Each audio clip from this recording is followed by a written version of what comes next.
Sasa hivi tuingie katika kaunti ya Uasin Gishu, tupatane naye Elvis Kosgei ambaye ni mwanahabari wetu anayeangazia eneo la Bonde la Ufa jinsi hali ilivyo, aweze kutuarifu mengi zaidi. Elvis Kosgei, kufikia sasa hali iko vipi katika eneo la Bonde la Ufa hususan katika kaunti ya Uasin Gishu?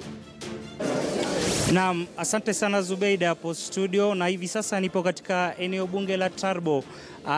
Kitabainika kwamba eneo bunge la Turbo liko na takriban wapigaji kura 111,055. Kwa hivyo kinachofanyika hapa ni kwamba tayari washamkabidhi mgombea huru Janet Sitienei ambaye alikuwa kwenye kinyang'anyiro kikali na mgombea wa Jubilee Kelvin Okwara, na hatimaye akaweza kumpiku kwa kuzoa takriban kura 37,000 huku akiwa amemzidia zaidi ya kura 7,000. Na kama mpigaji picha wangu anaweza pata tu picha hapa, ni katika ukumbi mmoja wa shule ya msingi ya UG ambapo tayari Janet kashakabidhiwa cheti halisi cha kumpa labda nafasi ya kuweza kushika hatamu ya uongozi hasa katika eneo bunge la Turbo, ambayo vile vile ndipo nyumbani mwa naibu wa Rais William Ruto. Kwa hiyo ina maana katika uchaguzi huu naibu wa Rais William Ruto atakuwa anawakilishwa na Janet Sitienei ambaye atakuwa mbunge wake rasmi, mbunge ambaye ni mgombea huru. Na labda tu iliweza kusikia maoni ya Janet, hatuambie hisia zake. Naona tayari amevalia.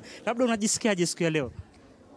Niko na furaha isiyo na kifani kwa sababu watu wa Turbo wameamua kiongozi wao ni mimi, nami nitawahakikishia kwamba nitawatendea kazi kwa njia ya haki na usawa.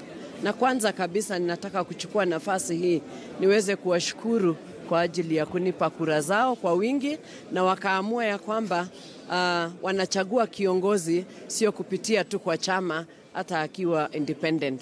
Kwa hivyo nataka kushukuru watu wa Turbo hata kwa kudumisha amani wakati wa kura, na hata wakati huu bado nazidisha kwamba tuzidi kukaa na amani kwa sababu nchi yetu ni kubwa kuliko sisi wote.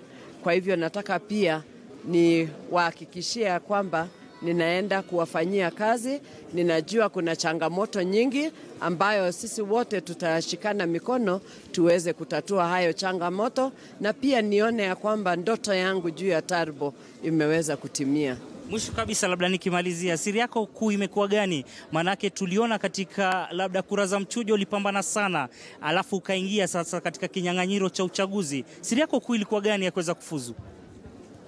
Sikuwa na siri yeyote isipokuwa kuomba kura na kuuza sera zangu kwao, na nafikiri walipendezwa na sera zangu na pia walinipenda nikawe kiongozi wao. Ndio. Na Zubeida, umeweza kumsikia kutoka kwa Janet. Hali kadhalika tunasubiri rasmi ambaye vile vile mgombea wa chama cha Jubilee katika tiketi cha ugavana Jackson Kiplagat Mandago, muda si mrefu tutakuwa tunaelekea katika shule ya ama chuo kikuu cha Nwai cha Eldoret Polytechnic, vile vile waweze kukabidhiwa rasmi vyeti vyao. Manake Jackson Kiplagat Mandago ambaye ni gavana wa Uasin Gishu aliweza kufanya vizuri na kuweza kumpiku mpinzani wake wa karibu ambaye ni Zedekaya Kiprop Bundotich almaarufu Buzeki. Vile vile katika seneti tulikuwa na wagombea kadha akiwemo Profesa Margaret Kamaru wa chama cha Jubilee ambaye aliweza kufanya vizuri na kumpiku mpinzani wake wa karibu Robert Kemei. Na mwisho katika uwakilishi wa kina mama tulikuwa na Gladys Bosholei ambaye aliweza kumpiku mpinzani wake vile vile ambaye ni Rael Jebichi Lelei kwa kura ambazo hazikupungua takriban 55%. Kwa hivyo kutoka hapa tutakuwa tuelekea kule katika chuo cha Eldoret Polytechnic, na labda kama mnaweza ona baadhi ya picha hapa tuweze kuzungumza. Tuna gavana ambaye atakuwa akingojea kupokezwa cheti chake, atuambie labda ni nini hasa hisia zake kabla ya kuweza kupokea cheti chako bwana gavana. Kutana Polytechnic. Ndio. Hisia mingi itakuwa Polytechnic. Naam. Nadhani umeweza kumsikia japo mchache wa maneno, hisia nyingi zitakuwa kule Eldoret Polytechnic ambapo tutakuwa tunaelekea muda mrefu ambao hautakuwa ni kutokea hapa. Zubeida. Shukran sana Elvis Kosgei.